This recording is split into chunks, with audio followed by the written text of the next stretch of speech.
माननीय एलओपी का भाषण सुना, मुझे लगा बजट भाषण होगा। बजट भाषण में बजट के अलावा सब कुछ था, केवल बजट नहीं था। बार बार एनडीए सरकार के कोलैप्स होने के सपने देखते रहते हो, या आपके मुंगेरी लाल के हसीन सपने कभी पूरे नहीं होने जा रहे।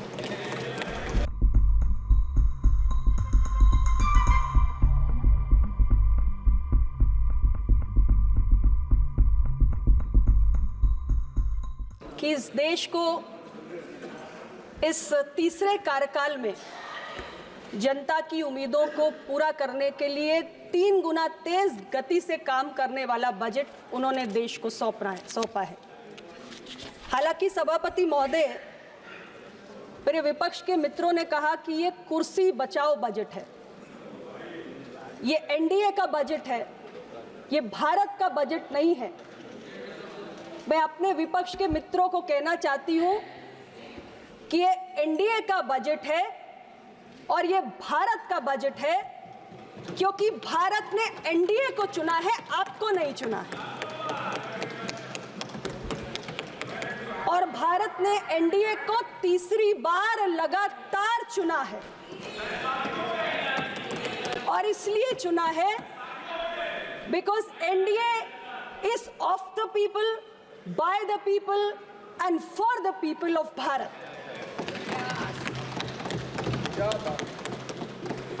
और मैं जानती हूं कि आप इस बात से सदमे में हैं।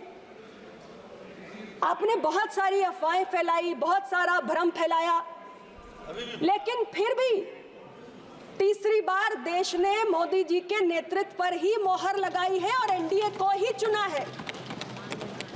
तो अब आप ये मान लो कि एनडीए का बजट भारत का बजट है। और जो आप बार बार एनडीए सरकार के कोलैप्स होने के सपने देखते रहते हो, या आपके मुंगेरी लाल के हसीन सपने कभी पूरे नहीं होने जा रहे।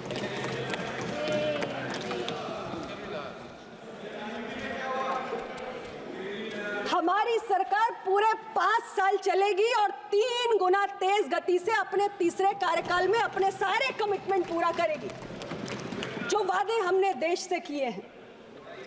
सभापति महोदय, मैंने अभी माननीय एलओपी का भाषण सुना, मुझे लगा बजट भाषण होगा। बजट भाषण में बजट के अलावा सब कुछ था, केवल बजट नहीं था। यानी बजट के हलवा सेरेमनी का चित्र भी था, उसका भी उल्लेख था, कास्ट सेंसस का भी उल्लेख था, सब कुछ था, बस बजट नहीं था। मैं एलओपी को सिर्फ इतना ही कहना चाहती हूं, मेरे विपक्ष के मित्रों को भी, कि देश में तो अभी बजट पे ही बात करूंगी, आप सुन तो लो, बिल्कुल सुनिए, अभी आप धैर्य रखिए, मैं सब बात का जवाब दूंगी। सभापति महोदय, देश में सबसे लंबे समय तक कांग्रेस और यूपीए की सरकार रही है, और अगर अपने कार्यकाल में आपने बजट की हलवा सेरेमनी के चित्र की कमियों की चिंता की होती या कास्ट सेंसस की चिंता की होती, तो आज जो आप कह रहे हैं, इस देश के एससी, एसटी, ओबीसी को आपकी चिंता जायज नजर आती। लेकिन आज जब आप सत्ता से बाहर होने पर यह चिंता व्यक्त करते हैं, तो देश का एससी, एसटी, ओबीसी ये समझता है कि आपकी ये चिंता केवल सत्ता में वापस आने की व्याकुलता से अधिक और कुछ भी नहीं। और अब मैं बजट पे आती हूं, अध्यक्ष महोदय। हमारी सरकार ने देश के किसान, देश के युवा, देश की महिला, देश के गरीब, देश के मिडिल क्लास, इन सबको अपनी प्राथमिकता में रखा है। मैं बात अगर कृषि की करूं, हमारी सरकार ने 1.52 लाख करोड़ का प्रावधान किया है, और कुछ महत्वपूर्ण बातें। जलवायु परिवर्तन आज देश और दुनिया के लिए एक बहुत बड़ी चुनौती है, और ऐसी परिस्थिति में हमें टिकाऊ कृषि की जरूरत है। और इसलिए हमारी सरकार ने 109 किस्म की नई किस्मों को लाने की बात की है, जो प्रतिकूल मौसम की परिघटनाओं का सामना कर सकती हैं और कृषि को टिकाऊ बना सकती हैं। और इसके साथ ही नेचुरल फार्मिंग, प्राकृतिक खेती। आज ये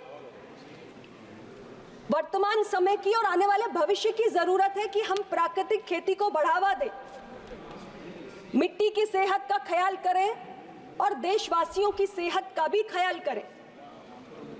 हमारी सरकार ने इस बजट में टिकाऊ कृषि के साथ साथ देश की खाद्य सुरक्षा बढ़ाने पर ध्यान दिया है।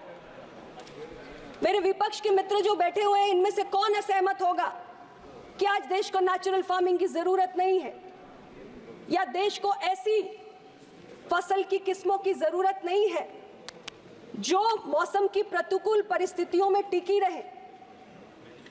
क्या आप इस बात से सहमत नहीं है कि आज हमारी दलहन और तिलहन के लिए जो इंपोर्ट डिपेंडेंस है उसको हमें कम करना चाहिए और अपने डोमेस्टिक प्रोडक्शन को बूस्ट करना चाहिए? हमारी सरकार ने ये तमाम प्रयास इस बजट में किए हैं और इसलिए ये किसानों की भलाई का बजट है। और जहां तक विषय एमएसपी का है, सभापति महोदय,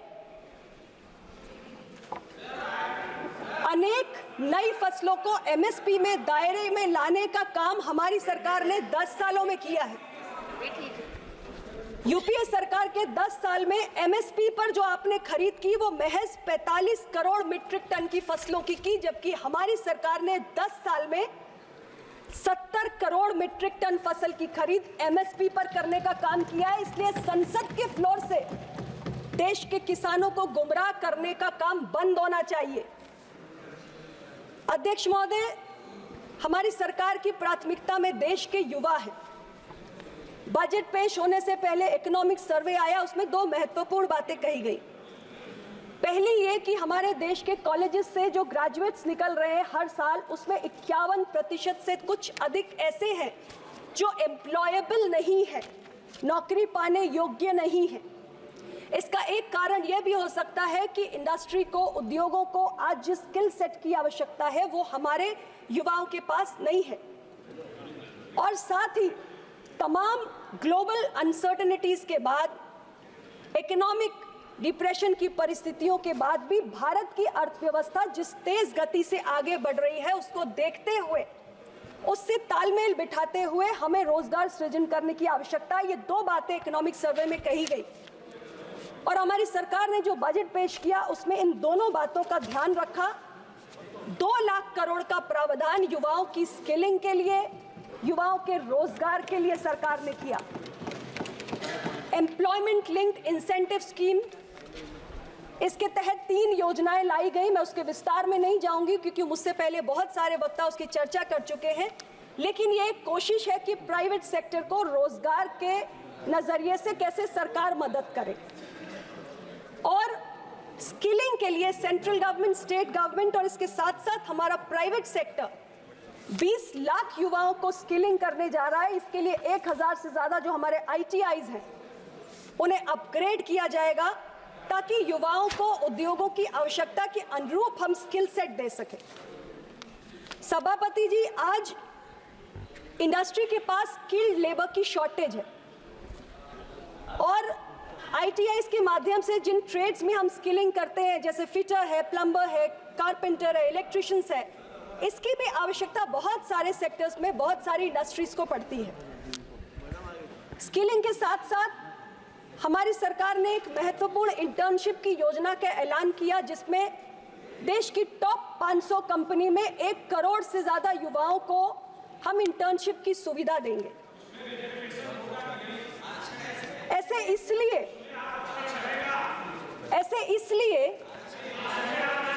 क्योंकि ऐसे बहुत सारे उदाहरण हैं सभापति महोदय कि बहुत सारे सक्सेसफुल बिजनेस लीडर्स अपनी कंपनीज में इंटर्न्स के रूप में शुरुआत करके आगे बढ़े हैं क्योंकि उन्हें जो जरूरी एक्सपोजर या एक्सपीरियंस है वो अपनी कंपनीज में काम करते हुए मिला है।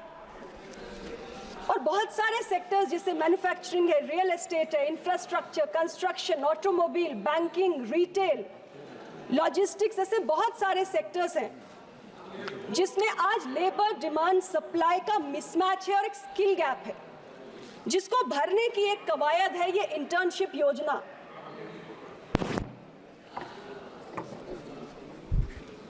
और इसलिए हमारे विपक्ष के मित्रों को भी इसमें कोई आपत्ति नहीं होनी चाहिए कि टॉप 500 कंपनीज में इंटर्नशिप के अवसर देश के युवाओं को मिले।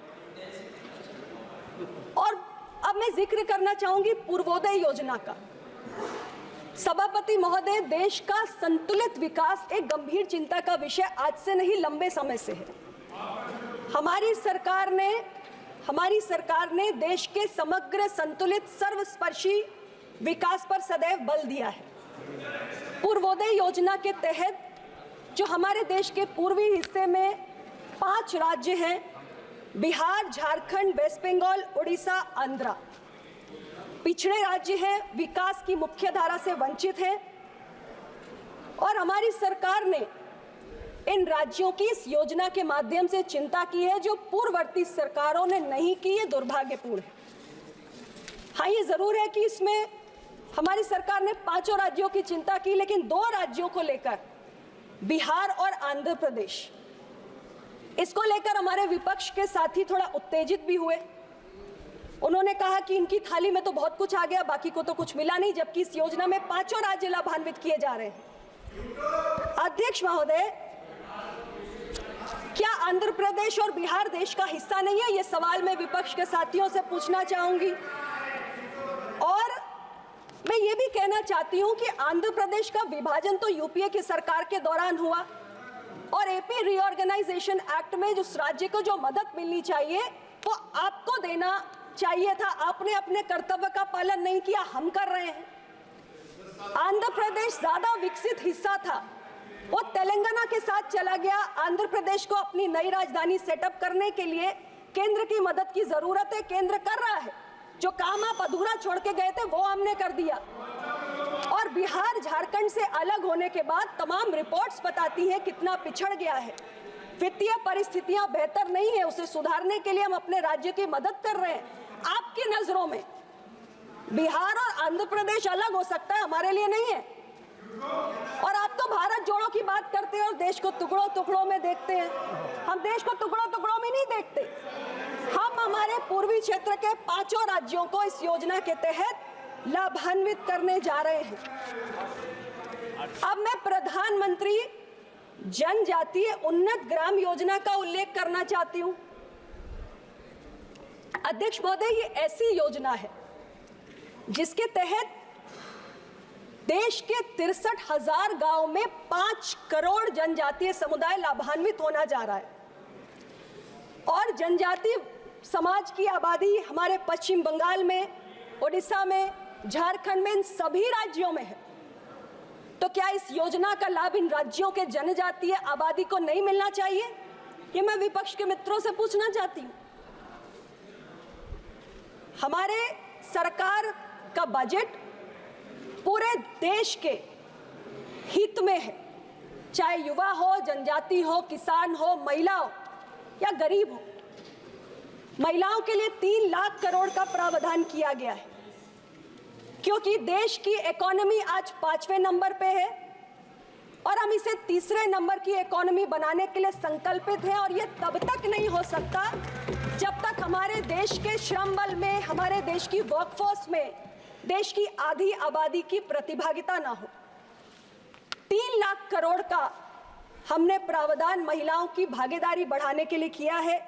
महिलाओं के लिए working women hostel, crash, property खरीद के नाम पे स्टैंप शुल्क को कम करना, ऐसे तमाम प्रयास किए गए हैं। और हमारे 10 वर्षों के कार्यकाल में भी वुमेन लेड डेवलपमेंट, इस थीम पर हमारी सरकार ने काम किया है। और तमाम ऐसी हमारी योजनाएं हैं जो महिलाओं को केंद्रित करके ही बनाई गई, चाहे शौचालय का निर्माण हो, चाहे उज्ज्वला गैस का कनेक्शन हो, चाहे जल जीवन मिशन हो। ऐसी बहुत सारी योजनाओं ने महिलाओं के जीवन में क्रांतिकारी बदलाव किया है और हमारे सारे प्रयास उसी के कंटिन्यूएशन में हैं। हमारी सरकार ने इस बजट के माध्यम से तय किया है कि 25,000 ऐसी नई ग्रामीण बसावटें हैं जिनको प्रधानमंत्री ग्रामीण सड़क योजना के तहत संपर्क मार्ग से जोड़ने का काम हम करेंगे। गरीबों को उनका आशियाना मिले, इसकी चिंता लगातार तीसरे कार्यकाल में भी बनी हुई है। 3 करोड़ नए आवास, 1 करोड़ शहरी क्षेत्र में और 2 करोड़ ग्रामीण क्षेत्र में हमारी सरकार ने बनाने का संकल्प लिया है। अध्यक्ष महोदय, यहां तक कि जो कामगार हैं उनके लिए भी PPP मोड पर हम किराए के घर का प्रावधान कर रहे हैं। यानी गरीब की चिंता भी इस बजट में स्पष्ट रूप से माननीय वित्त मंत्री जी ने की है। और इसके साथ 25 करोड़ गरीबों को हम अगर गरीबी रेखा से बाहर निकल के लाए हैं तो इसीलिए संभव हुआ है क्योंकि हमने गरीबी मिटाने के प्रयास पूरी ईमानदारी से किए हैं। जो आप नहीं कर पाए, आप गरीबी हटाओ का नारा देते रहे, लेकिन आपके आंकड़ों में गरीब कभी भी गरीबी से बाहर नहीं निकल पाए। लेकिन महज 10 वर्षों में हमने 25 करोड़ गरीबों को गरीबी रेखा के बाहर निकाला, मल्टी डायमेंशनल पॉवर्टी से बाहर निकाल के दिखा दिया। और 5 साल बाद और बड़े हुए आंकड़े लेकर इसी पार्लियामेंट में आपके सामने आएंगे। अध्यक्ष महोदय, एक और बात, 2030 तक 60 करोड़ के लगभग, आंकड़ा ऊपर नीचे भी हो सकता है, देशवासी जिस तरीके से ग्रामीण क्षेत्रों से हमारे शहरों में जा रहे हैं, बस रहे हैं, ये बसेंगे बड़ी संख्या में और जीडीपी में आज इनका कंट्रीब्यूशन 66% है। विकसित भारत बनाना है तो हमारे शहरी आबादी का और भी ज्यादा कंट्रीब्यूशन जीडीपी में बढ़ेगा, 80% से भी अधिक हो सकता है। इसलिए जरूरी है कि हम अपने शहरों का उचित विकास करें, उनको ग्रोथ हब्स बनाएं और इसके लिए भी 30 लाख से अधिक आबादी के 100 ऐसे शहरों को वित्त मंत्री जी ने जो तमाम आधुनिक सुविधाएं हैं, चाहे जल आपूर्ति की हो, सीवेज ट्रीटमेंट को हो, सॉलिड वेस्ट मैनेजमेंट की हो, इसको बढ़ावा देने की बात माननीय वित्त मंत्री जी ने की है। इसके साथ ही जो हमारा लास्ट बात है मेरी, जो हेल्थ सेक्टर का बजट है, पिछली बार से 12.9% बढ़कर अब 90,958 करोड़ हो चुका है। 7,000 करोड़ की इसमें वृद्धि हुई है। कैंसर के मरीजों के लिए, क्योंकि इसकी संख्या हर वर्ष लगभग 2.5% बढ़ रही है, पिछले वर्ष भी हमने 15 लाख के करीब कैंसर केसेस देखे और oral cancer, lung cancer, breast cancer, ovarian cancer ये काफ़ी तेज़ी से देश में बढ़ा है। इसके लिए हमने कैंसर के मरीजों को भी बजट में सौगात दी है और 3 ऐसी दवाएं हैं जिसपे कस्टम ड्यूटी को घटाकर उसके दाम हमने कम किए हैं ताकि सस्ता और सुलभ इलाज देश की जनता को उपलब्ध हो सके। तो मैं बातें बहुत सी है लेकिन समय कम है, इसलिए मैं इतना ही कहना चाहती हूँ। माननीय सभापति महोदय, माननीय वित्त मंत्री जी ने देश को आत्मनिर्भर बनाने का, देश को तीसरे नंबर की अर्थव्यवस्था बनाने का और देश को विकसित भारत 2047 बनाने का एक रोड मैप प्रस्तुत किया है और इसके लिए मैं उनको धन्यवाद देती हूँ। उत्तर प्रदेश को इस बजट की एक योजना का लाभ मिलने जा रहा है। आप चिंता मत करिए, आपने उत्तर प्रदेश की चिंता आपने कभी नहीं की है।